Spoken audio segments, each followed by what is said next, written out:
تبعهم بإحسان إلى يوم الدين.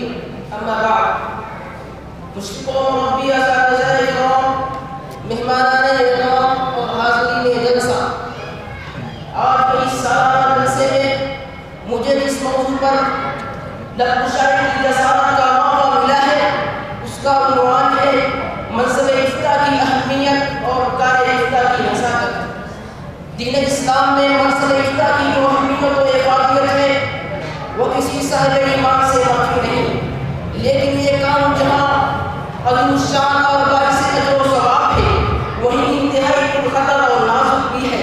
اگر اسے پرسرات کہا جائے تو مبالغہ نہ ہوگا، کیونکہ مفتی شریعت کا ترجمان کسی چیز کے جواز، عدم جواز، حلت و حرمت، حلال و حرام کے متعلق اللہ کے حکم کا واضح شارح ہوتا ہے. اللہ تعالیٰ اور بندوں کے درمیان دینی اور قومی معاملات میں قوم کا متبادل اور مرجع ہوتا ہے.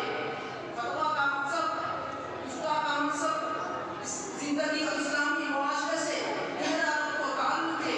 فقہ و فتاویٰ میں حیات انسانی کے شب روز اور دینی اور دنیوی معاملات کے حوالے سے قوم کو نہ صرف کامل رہبری اور رہنمائی ملتی ہے، بلکہ اس سے سماج کو حرکت و حرارت بھی نصیب ہوتی ہے.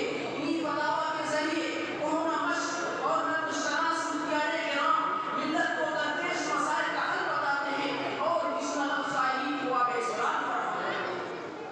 سامعین کرام، افتاء کا منصب علمی سلسلوں میں سب سے زیادہ مشکل، دقیق اور اہم ترین سمجھا گیا ہے. فقہ کی لاکھوں متماثل جزئیات اور ان کے متعلقہ احکام میں تھوڑے تھوڑے فرق سے حکم کا تفاوت محسوس کرنا عمیق علم کا متقاضی ہوتا ہے. افتاء کی ذمہ داری بہت ہی نازک ذمہ داری ہے.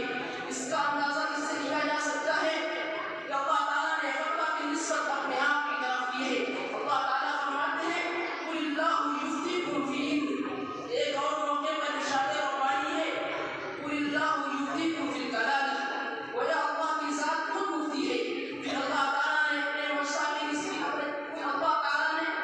منشا کی تصریح و توضیح اپنے نبی محمد صلی اللہ علیہ وسلم کے حوالے کی. اس کا اندازہ کیا جا سکتا ہے، اس سے اندازہ کیا جا سکتا ہے کہ افتاء کا منصب مفتی اسلام کے اندر اللہ کے حکم کا واضح اور شارع کی طرف سے نائب ہوتا ہے. کسی وجہ سے حکام شریعہ نے لوگوں کی رہنمائی